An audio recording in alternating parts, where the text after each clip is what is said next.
నమస్తే welcome to me TV news. BRS ఎమ్మెల్యేలు సబితా ఇంద్రారెడ్డి, సునీత లక్ష్మారెడ్డికి మహిళా లోకం తరపున సూటి ప్రశ్న. మహిళలపై కేటీఆర్ చేసిన వ్యాఖ్యలను మీరు సమర్థిస్తున్నారా? ఆర్టీసీ బస్సుల్లో మహిళలు బ్రేక్ డాన్సులు, రికార్డింగ్ డాన్సులు చేసుకోమంటూ కేటీఆర్ చేసిన కామెంట్స్ ను మీరు ఒప్పుకుంటారా? ఆర్టీసీ బస్సుల్లో ప్రయాణిస్తున్న మహిళలను కేటీఆర్ బీఆర్ఎస్ నాయకులు అవమానిస్తుంటే మీకు చీమ కుట్టినట్టు కూడా లేదా? ఆర్టీసీ బస్సుల్లో మహిళలకు ఉచిత ప్రయాణం కొనసాగించాలో లేదో సబితా ఇంద్రారెడ్డి, సునీత లక్ష్మారెడ్డి తేల్చి చెప్పాలి. కేటీఆర్ మహిళలను కించపరుస్తుంటే మీకు ఏమాత్రం ఆత్మగౌరవం లేదా? అహంకారంతో కేటీఆర్ చేసిన వ్యాఖ్యలను ఖండించడానికి మీకు నోరు రావడం లేదా? మహిళలకు కేటీఆర్ ఇప్పటి వరకు క్షమాపణ చెప్పలేదు. విచారం వ్యక్తం చేస్తున్నారని ముసలి కన్నీరు కారుస్తున్నారు. సబితా ఇంద్రారెడ్డి, సునీత లక్ష్మారెడ్డి, మీకు నిజంగా ఆత్మగౌరవం ఉంటే నోటికొచ్చినట్లు వాగిన కేటీఆర్ చెంపలు వాయించి క్షమాపణ చెప్పించండి. అందరికీ నమస్కారం. ఈరోజు బీఆర్ఎస్ ఎమ్మెల్యేలు సబితా ఇంద్రారెడ్డి, సునీత లక్ష్మారెడ్డికి నేను సూటిగా మహిళా లోకం తరపున ఒక ప్రశ్న వేస్తున్నాను. మహిళలపై కేటీఆర్ గారు చేసిన వ్యాఖ్యలను మీరు సమర్థిస్తున్నారా? ఆర్టీసీ బస్సుల్లో మహిళలని బ్రేక్ డాన్సులు, రికార్డింగ్ డాన్సులు చేసుకోమంటూ కేటీఆర్ గారు వ్యంగ్యంగా చేసిన కామెంట్స్ ను మీరు సమర్థిస్తున్నారా? మీరు ఒప్పుకుంటారా? ఆర్టీసీ బస్సుల్లో ప్రయాణిస్తున్న మహిళలను కేటీఆర్ మరి మిగతా బీఆర్ఎస్ నాయకులు అవమానిస్తుంటే మీకు చీమ కుట్టినట్టు కూడా లేదా? మీకు నిజంగా ఆత్మగౌరవం ఉంటే అలాంటి అనుచిత వ్యాఖ్యలు చేసిన కేటీఆర్ గారి వ్యాఖ్యలను ఖండించి ఆయనతోటి మహిళలకి బహిరంగ క్షమాపణ చెప్పించాలి. ఆర్టీసీ బస్సుల్లో మహిళలకి ఉచిత ప్రయాణం కొనసాగించాలో లేదో ఇవాళ సబితా ఇంద్రారెడ్డి గారు, సునీత లక్ష్మారెడ్డి గారు తేల్చి చెప్పాలి. అమ్మ పెట్టదు, అడుగు తిననివ్వదు అన్నట్టు మీరు మహిళలకు మీ హయాంలో ఏమీ చేయలేదు. ఇప్పుడు కాంగ్రెస్ ప్రభుత్వం మహిళలకి ఉచిత పథకాలు ప్రవేశపెట్టి మహిళలకి కొంచెం ఆర్థికంగా ఉచిత సహాయం చేస్తూ ఉంటే మీరు కాంగ్రెస్ కి ప్రజల్లో పెరుగుతున్న ఆదరణ తట్టుకోలేక ఇలా అవాకులు చెవాకులు మాట్లాడుతున్నారు. అలాగే కేటీఆర్ గారు మహిళలను కించపరుస్తుంటే మీకు ఏమాత్రం ఆత్మగౌరవం లేదా? అహంకారంతో కేటీఆర్ గారు చేసిన వ్యాఖ్యలను ఖండించడానికి మీకు నోరు రావడం లేదా? మహిళలకు కేటీఆర్ గారు ఇప్పటి వరకు క్షమాపణ చెప్పలేదు. తన ప్రసంగంలో విచారం వ్యక్తం చేస్తున్నాను అని మాత్రం చెప్పి ముసలి కన్నీరు కారుస్తున్నారు. మరి మీకు నిజంగా ఆత్మగౌరవం ఉంటే నోటికొచ్చినట్లు వాగిన కేటీఆర్ గారి చెంపలు వాయించి మరి మహిళా లోకానికి క్షమాపణ చెప్పించండి. అంతేకాకుండా కేటీఆర్ గారికి తెలంగాణ వీర వనితల చరిత్ర తెలిసినట్లు లేదు. నిజాం నవాబులకు వ్యతిరేకంగా తుపాకీ పట్టి పోరాడిన చరిత్ర తెలంగాణ మహిళలది. అలాంటి తెలంగాణ మహిళా చైతన్యం ముందు కేటీఆర్ ఎంత? కేటీఆర్ ఇప్పటికైనా మహిళా లోకానికి బహిరంగ క్షమాపణ చెప్పాలి.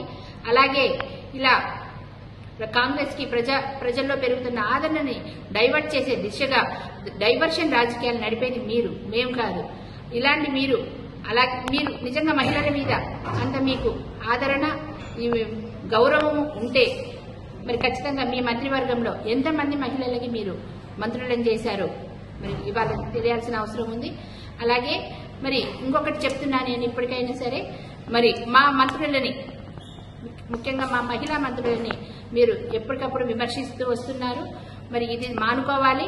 మీ జూనియర్ సభ్యులతో, ఎమ్మెల్యేలతోటి మీరు అసెంబ్లీలో నోటికొచ్చినట్టు మాట్లాడినా కూడా మీరు వాళ్ళని ప్రోత్సహించి వాళ్ళని రెచ్చగొట్టి ఇంకా వాళ్ళతోటి విమర్శించేలా చేశారు. ఇవన్నిటినీ కూడా మేము తీవ్రంగా ఖండిస్తున్నాము.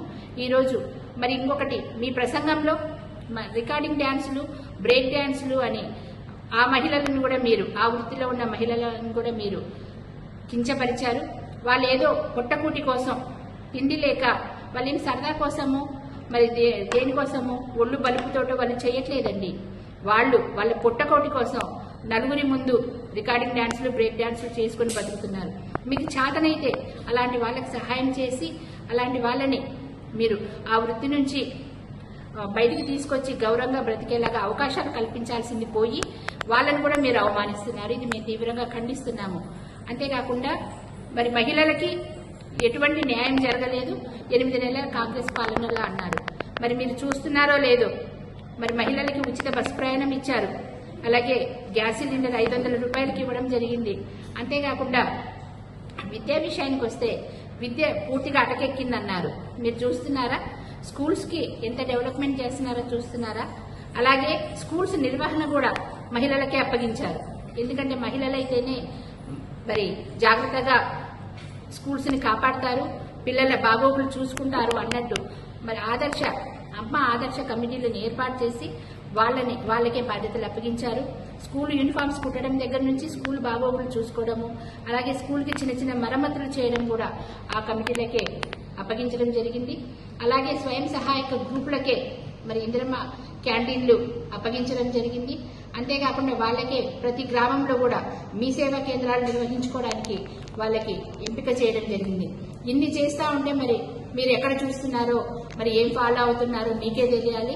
మరి మీకు కొంచెమైనా మనసాక్షి అనేది ఉంటే మరి ఒకసారి ఇలాంటి కువిమర్శలు చేయకుండా మంచిని మంచిగా ప్రోత్సహిస్తూ, అలాగే ఏదైనా మీకు చేతనైతే మంచి సహాయం చేయాలి మాకు పరిపాలనలో అని మీకు మనవి చేసుకుంటూ, మరి ఒకసారి కేటీఆర్ తోటి మీరు బహిరంగ క్షమాపణ చెప్పించాలని, లేకపోతే భవిష్యత్తులో మీరు ప్రజల నుంచి తగిన గుణపాఠం నేర్చుకుంటారు. ఎందుకంటే ఇప్పుడే చూస్తున్న ఎంపీ ఎన్నికల్లోనే మీకు ప్రజలు తగిన గుణపాఠం చెప్పారు. అసెంబ్లీలో 39 సీట్లు ఇచ్చారు.